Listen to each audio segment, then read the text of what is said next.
Coríntios, e hoje é a última quarta-feira, irmãos. Vamos terminar 2 Coríntios 9 hoje, e terminamos esse estudo. Obrigado, Maico, pode trazer. 2 Coríntios, capítulo de número 9. Minha versão é atualizada, tá, Vitória? Hoje, Almeida Revista Atualizada.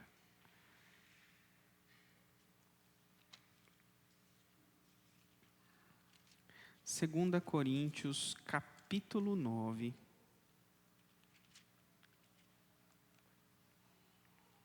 Versículo de número 12. Diz assim: porque o serviço dessa assistência não só supre a necessidade dos santos, mas também redunda em muitas graças a Deus, visto como, na prova dessa ministração, glorificam a Deus pela obediência da vossa confissão quanto ao Evangelho de Cristo, e pela liberalidade com que contribuís para eles e para todos, enquanto oram eles a vosso favor, com grande afeto, em virtude da superabundante graça de Deus que há em vós. Graças a Deus pelo seu dom inefável, indescritível, algumas versões falam. É que não tem como explicar em palavras. Senhor, fala conosco nesta noite, ilumina o nosso coração para a Tua palavra, para entendê-la, compreendê-la e praticá-la, Senhor. Que ela nos transforme e nos ilumine, em nome de Jesus. Amém. Paulo termina esse trecho e aqui ele vai terminar o assunto das contribuições. A partir do capítulo 10 ele já vai entrar em outro assunto, vai começar a defender o apostolado dele. E aqui no 9, então, são as últimas palavras do apóstolo Paulo falando da contribuição, da oferta. Aquela oferta que os coríntios estavam preparando para enviar para as igrejas da Macedônia. E ele termina aí esses versículos falando que essa oferta, ela teria dois propósitos. Dois propósitos. O primeiro propósito, aí no versículo 12, ele fala que era suprir a necessidade dos santos. E o segundo propósito era redundar em muitas graças a Deus.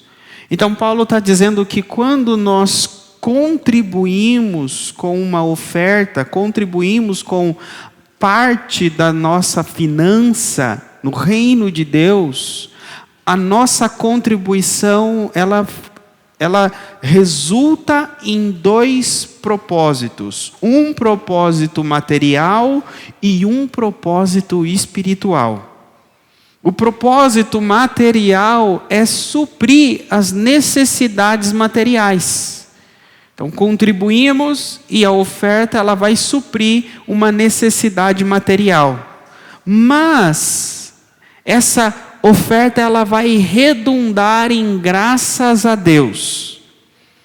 Ele está dizendo que essa oferta ela é investida, ela é reinvestida, ela é, vamos dizer assim, depositada no reino de Deus, na ajuda do povo de Deus, seja em um necessitado aqui no Brasil, na comunidade local, ou um necessitado no reino, ou um necessitado no campo missionário.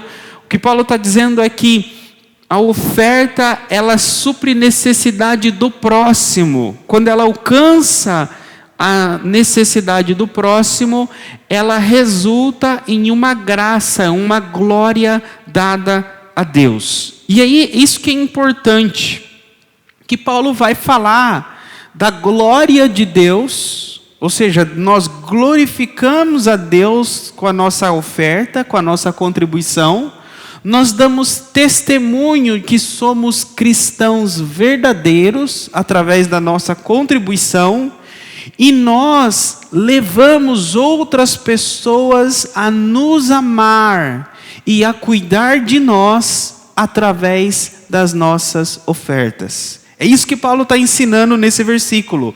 Deus move a igreja de tal forma que a comunidade ela se torna uma comunidade viva e espiritual.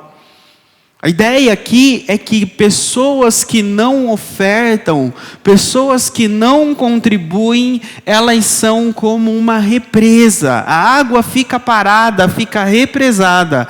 Agora, quando elas contribuem diligentemente, generosamente, elas são como um rio que flui, que por onde passa leva vida.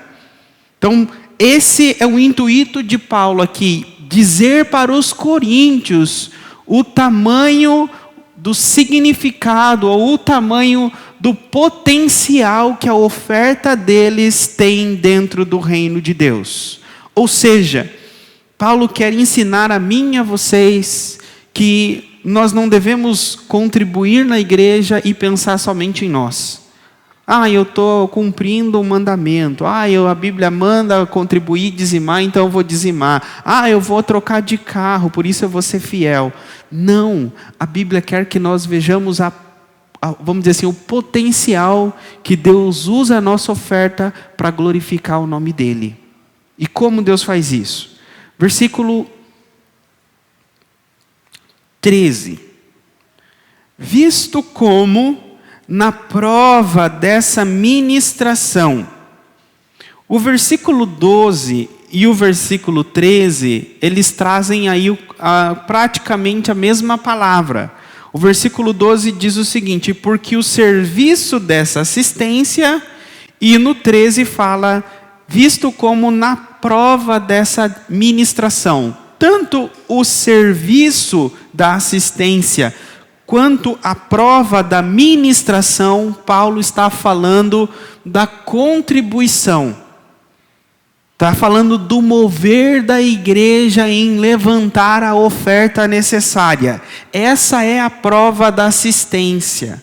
Essa é a prova da ministração. Esse é o serviço da assistência da igreja. Então Paulo está dizendo que essa prova de ministração, ou esse trabalhar em resultante de levantar a oferta, é vamos dizer assim, uma demonstração, uma evidência. Qual é a evidência? Versículo 13. Glorificam a Deus pela obediência da vossa confissão quanto ao Evangelho de Cristo. Paulo está dizendo o seguinte: olha, Johnny, você oferta, traz com generosidade, e a tua oferta é levada para os irmãos que estão em necessidade. Quando a sua oferta chega lá, o irmão descobre que foi você que deu a oferta para ele, ele vai glorificar a Deus pela tua obediência em ofertar. Ele vai glorificar a Deus pela obediência em ofertar, porque a obediência em ofertar significa que eu fui obediente ao cristianismo que eu digo que eu sigo. Entenderam? É isso que ele está dizendo, é a prova da vossa confissão. Paulo está dizendo, quando vocês são compromissados com as ofertas de vocês, e a oferta de vocês chega no destino delas, vai demonstrar para as pessoas lá do destino da tua oferta, que você é um cristão fiel, que você é um cristão verdadeiro, e eles irão glorificar a Deus pela obediência de vocês. É o que está dizendo aí, vou ler de novo para vocês, Versículo 13, visto como na prova dessa ministração, ou seja, na prova de que vocês estão ofertando, a igreja lá glorifica glorificam a Deus. Esse glorificam aqui, por que eu estou dizendo que é a igreja que vai receber? E não é quem está ofertando. Porque ele continua dizendo, glorificam a Deus pela obediência da vossa. A vossa, Paulo está falando aos coríntios. Então ele está dizendo, a igreja da Judéia glorifica a Deus pela obediência de vocês. Olha que interessante, irmãos. Paulo está dizendo que pessoas glorificarão a Deus pela nossa obediência. Então, se nós somos obedientes, pessoas irão glorificar a Deus pela nossa obediência. Mas se nós não somos obedientes, somos desobedientes, despreparados, desorganizados, negligentes, as pessoas não irão glorificar a Deus, porque não somos obedientes. Por isso que Paulo está dizendo que a obediência e a generosidade, ela gera glorificação a Deus, ela gera glória a Deus. E aí ele continua. Confissão ao Evangelho de Cristo, e eles glorificarão a Deus pela liberalidade com que contribuís por eles e para todos. Liberalidade. Liberalidade aqui é uma ideia de contribuir sem reter. É aquela pessoa que ela não pensa duas vezes em ofertar. A liberalidade é o contrário da pessoa que, quando chega o momento de trazer a contribuição, de separar a oferta ou de ofertar, ela fala assim, meu Deus, vai faltar. Ah não, eu não vou dar. Ah não, esse mês não tem como. Então você tem um valor, mas você dentro de você está preocupado que aquele valor vai fazer falta. Que aquilo que você está preparando e se organizando para dar ali vai te fazer falta. Então não é com liberalidade que você está dando. Você está dando, mas dando com preocupação, com angústia. Então ele está dizendo aqui que a igreja de Corinto não era assim. A igreja de Corinto deu sem se preocupar.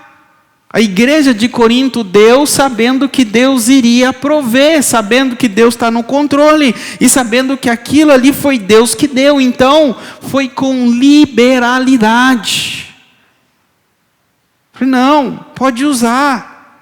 É como que alguém chega na sua casa e você fala assim, não, a casa é tua. Pode usar, isso aqui você pode usar, isso aqui você pode usar, isso aqui você pode usar.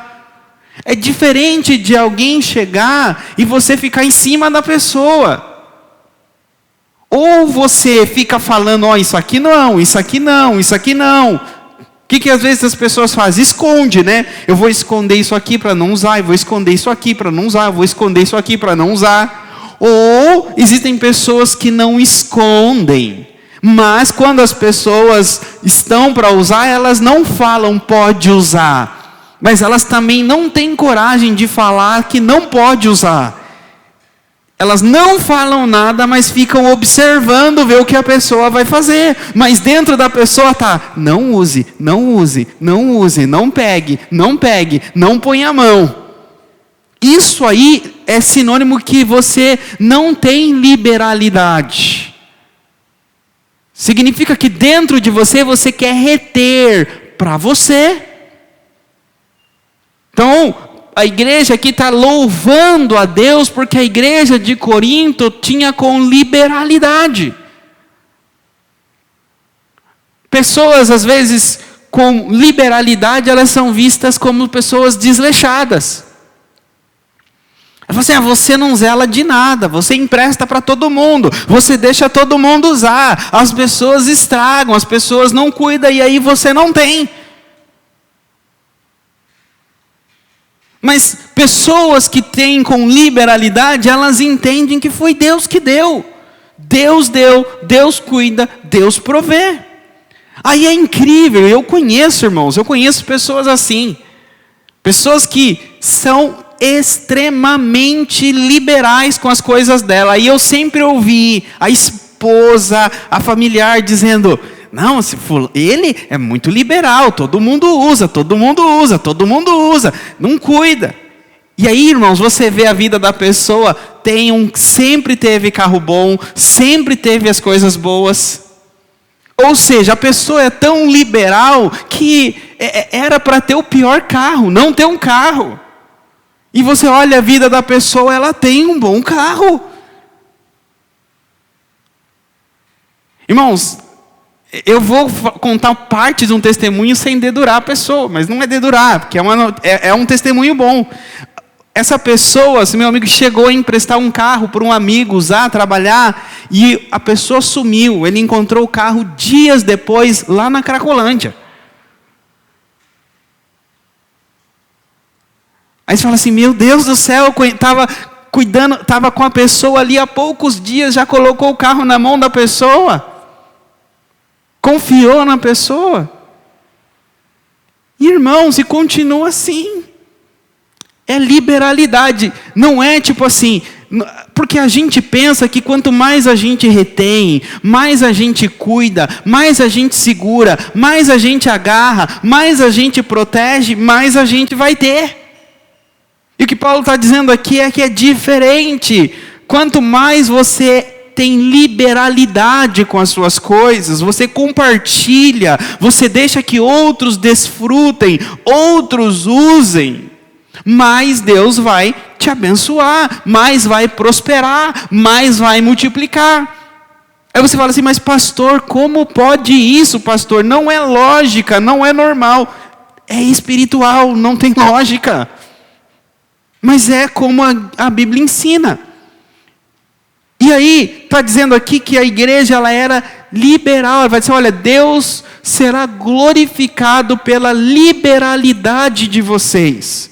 Ou seja, o que está dizendo é que quando as pessoas olham a nossa oferta, como nós nos relacionamos financeiramente com o reino, as pessoas vão falar assim, essa pessoa aí não pensa muito bem, ela é muito liberal, jamais que eu ia pôr a minha mão no bolso e dar uma oferta que ela dá, jamais. Uns vão pensar assim, outros vão pensar o seguinte, rapaz do céu, para esse irmão, para essa irmã, está dando uma oferta dessa, só pode ser Deus na vida dele. Não no sentido só de Deus promover uma grande oferta, mas no sentido de que o nosso coração é tão mesquinho, o nosso coração é tão egoísta, que quando nós somos liberais, as pessoas sabem que não somos nós. É Deus agindo na nossa vida. E por que eu vou falar isso? É o que ele diz aí, ó. Já vou voltar no começo do versículo 14, mas na metade do 14 ele diz assim, olha. Em virtude da superabundante graça de Deus que há em vós. Ou seja, a nossa contribuição liberal e a nossa contribuição fiel, que demonstra a nossa fidelidade cristã, ela é fruto da superabundante graça de Deus. A Bíblia ensina o quê? Que nenhum cristão é fiel e generoso se Deus não foi generoso antes, se Deus não foi superabundante em graça. Então, quando nós vemos pessoas fiéis nas suas contribuições, fiéis na sua liberalidade, a gente fala assim, está aí alguém que foi agraciado por Deus. Está aí alguém em que se vê a superabundante graça de Deus. Porque nenhum de nós tem capacidade de ser fiel e generoso e liberal se Deus não transformou o nosso coração. Paulo está dizendo aqui, é fruto da superabundante graça de Deus. Por isso que a igreja que vai receber, os irmãos, os necessitados que vão receber a oferta de vocês, vai falar assim: glorificado seja Deus. Glorificado seja Deus que agiu na vida desse irmão que está mandando essa oferta. Pense, irmãos, a igreja lá no Paquistão. Imagine só, uma família escrava nas fábricas de tijolos por mais de 20 anos, e eles são libertos pela tua oferta. No primeiro domingo, ela vai estar lá na igreja, liberta, cultuando a Deus, e vai saber que foi você que enviou a oferta para libertar ela. Oferta que fazia 20 anos que ela tentava pagar e não conseguia. E agora ela está livre. Ela saiu de casa, ela tomou um banho quente que ela não tinha. Ela comeu e encheu a barriga que antes ela não conseguia. Vamos dizer que até passou um perfume. Foi para o culto. Chegou no culto, é um momento da oração. Ela vai orar por quem? Quando ela lembrar de você, da tua oferta que libertou ela, como será que vai estar o coração e as emoções dela quando orar por você?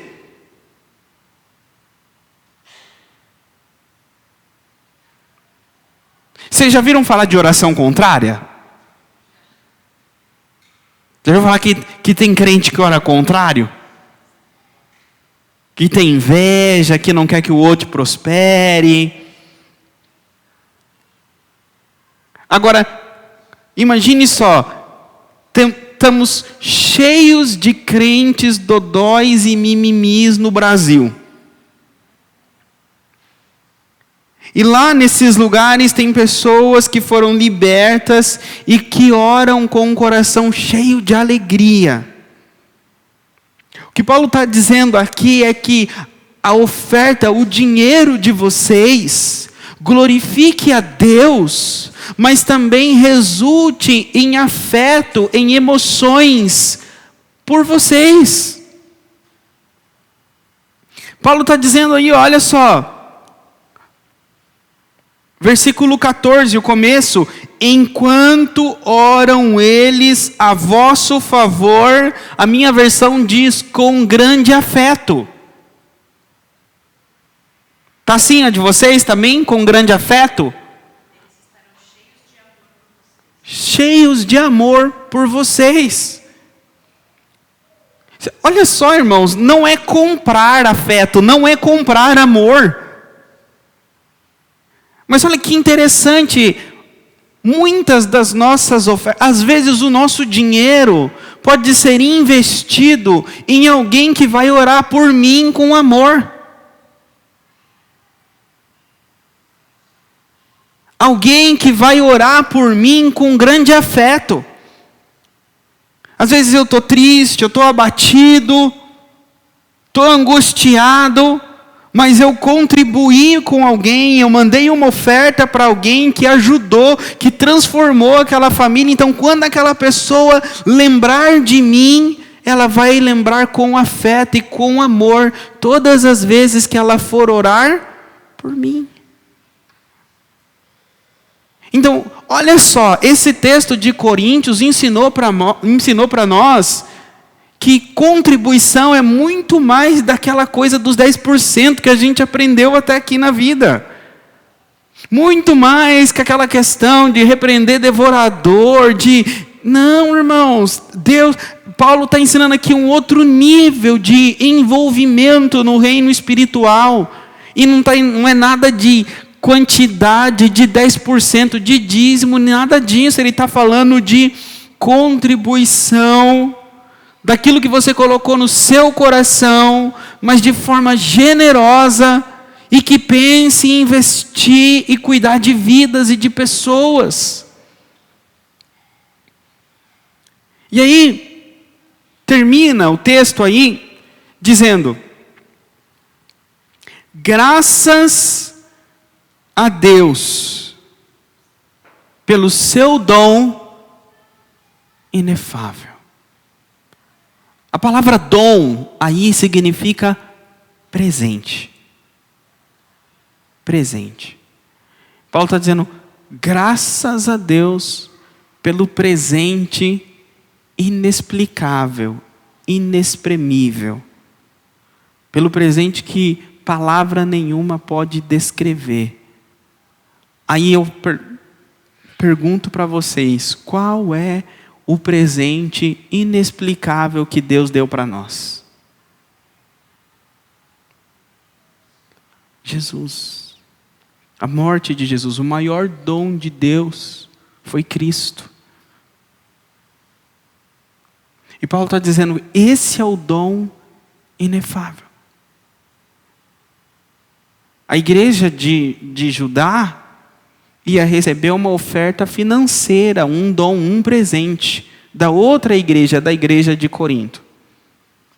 Mas nós, todos os cristãos, recebem um presente generoso de Deus: a vida eterna. Cristo Jesus. Aí a pergunta é, falamos aqui de liberalidade. Liberalidade é o quê? Que eu ensinei para vocês. É não reter aquilo que é nosso.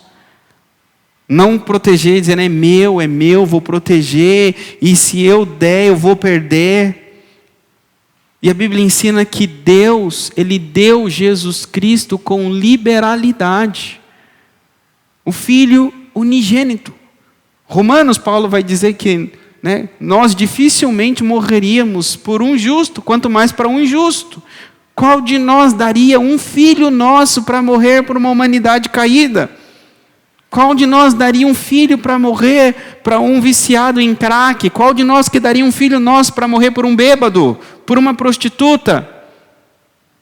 Nenhum de nós.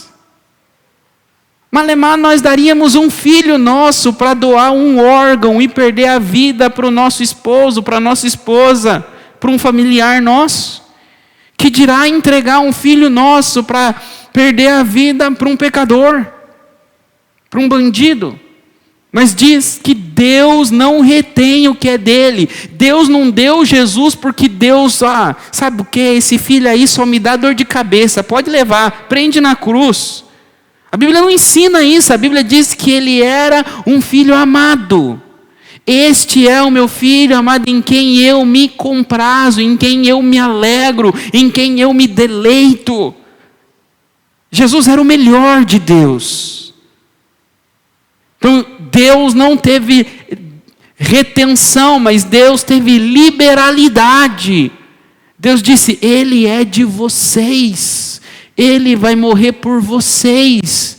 Utilizem Ele na plenitude daquilo que Ele pode dar para vocês.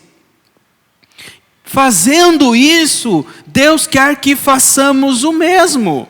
Não quer que morramos e nem que entregamos nenhum filho nosso para morrer por ninguém. Mas Ele quer que nós sejamos liberais com as nossas posses. Não somente com dinheiro, às vezes é com uma roupa, com um carro, com uma casa, com uma meia. Aquilo que é nosso. A Bíblia fala o que em relação ao próximo? Ame o teu próximo como você ama a ti mesmo. Nós não usamos as nossas posses a nosso favor porque nos amamos. Dificilmente a gente pensa, levanta com frio e fala assim: me odeio tanto, não vou pôr uma blusa. Tem um carro na garagem, fala assim: não, eu me odeio, eu vou andando. Nós fazemos tudo para promover conforto para nós, promover o melhor para nós, daquilo com que as nossas posses alcançam.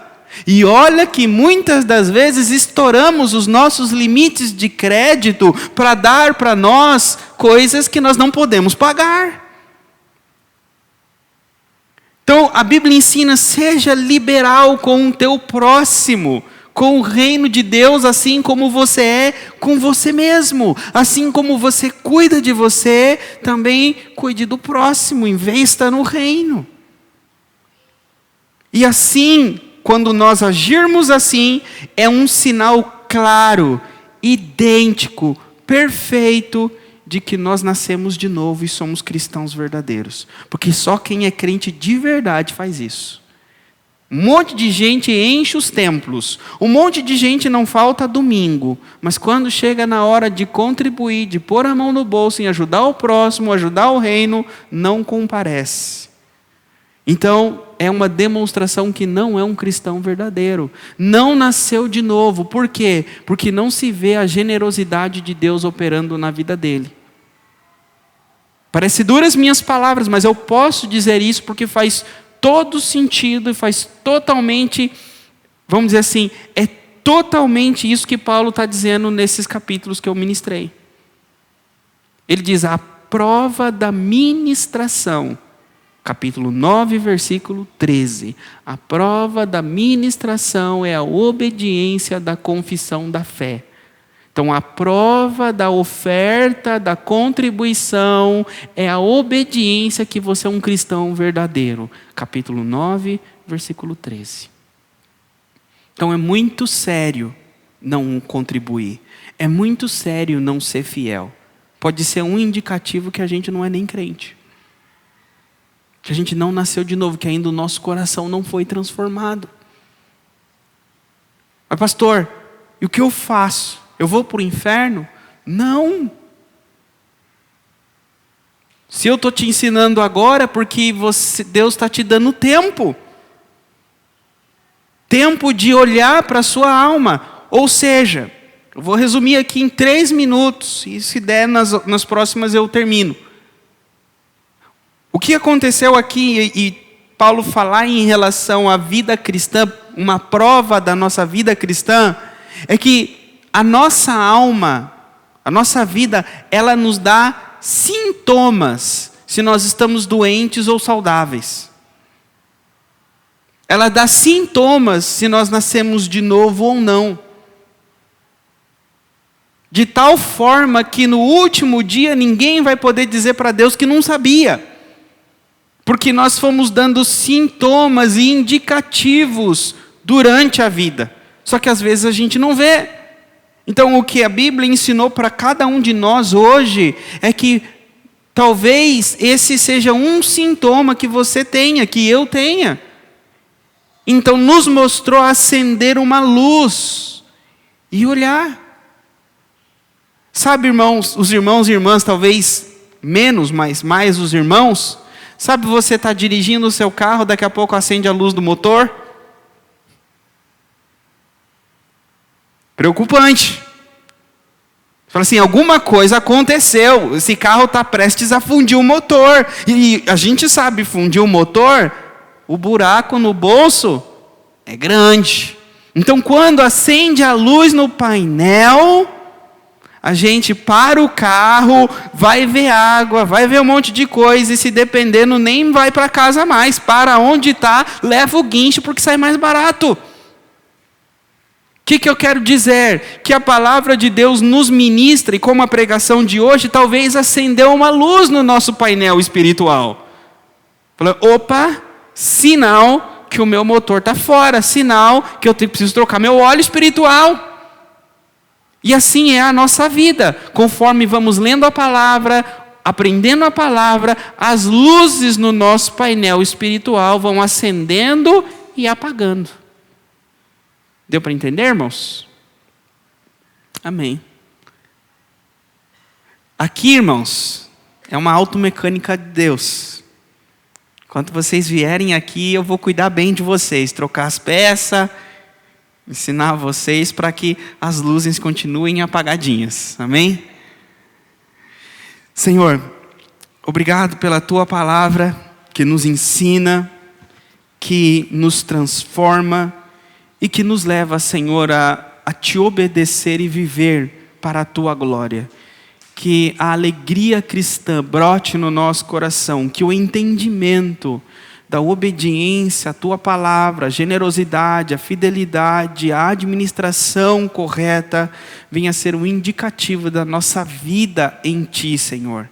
E se há algum irmão ou irmã meu que está aqui hoje, Senhor, nesta noite, ou não está aqui, mas estará acompanhando no futuro online, ou está acompanhando online, percebeu, Senhor, e aprendeu que ainda precisa trabalhar na vida cristã, trabalhar na vida financeira, para alcançar esse objetivo que Paulo ensinou.